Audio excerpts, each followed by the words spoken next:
Sorry, I swore. You can't actually make this country up. You cannot make this country up.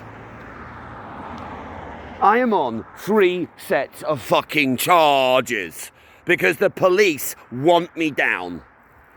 And the police want me on a fucking criminal record, which I don't even fucking have. And this country is broken because the obsession of the police with me is to get a criminal record. Well, they've tried getting me on knife crime and failed because I don't fucking carry a knife. I don't fucking need to either. Unbelievable. I asked the CPS, that's the corrupt police scum, for flipping, can you show me the video of my arrest? And my arrest is, they said, you are clearly living out your car. Well, no shit, Sherlock. Unbelievable. And I had to wait until the Crown Court trial with the expensive solicitor and the barrister to point out, well, he had a legitimate reason to fucking have an axe. Unbelievable. Now, the one 2 weeks ago was unbelievable. Unbelievable. The police rugby tackled me to the ground on the pavement, cutting my leg. It wasn't the end of the world. I told the officer, get the off me. I don't even think I swore. I said, get off me. As I had his balls in my crosshairs, yeah? Because I made a motion. I said, get off me. He got off me. It de-escalated.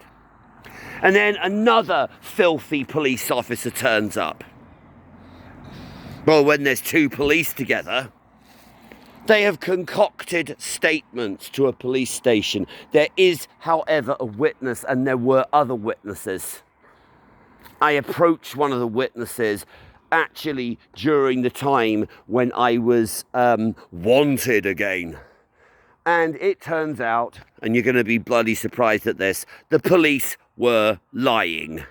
Unbelievable. I am not stupid enough to threaten police with multiple witnesses around.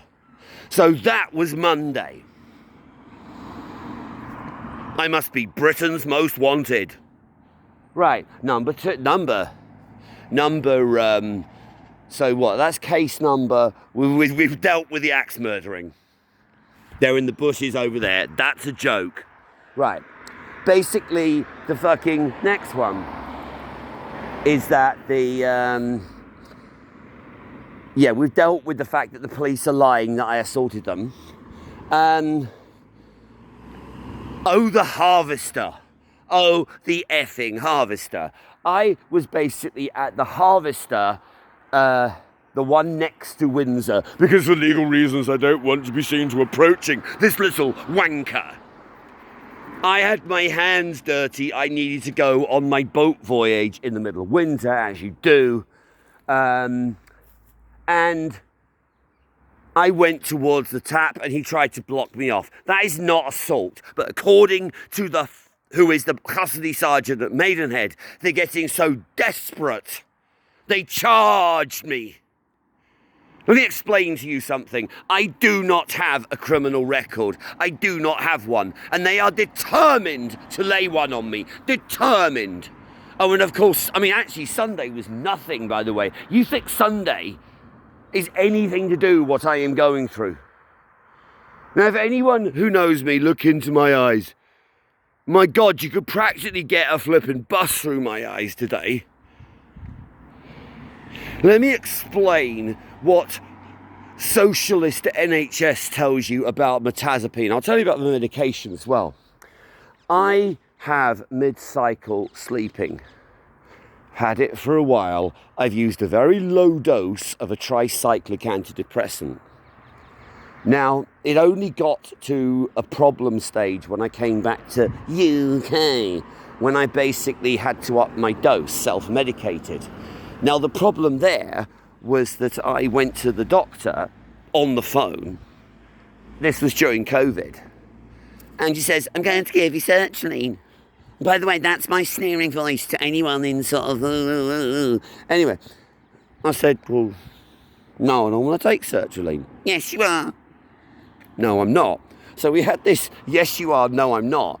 And she said, well, you're going to have to. I said, no, I don't have to. And she said, why? Because I'm going to go to my dad's and get my supply from there. And there you go. Got my lift now, I'm hitchhiking. But anyway, what happens is I go to the... just going to pause.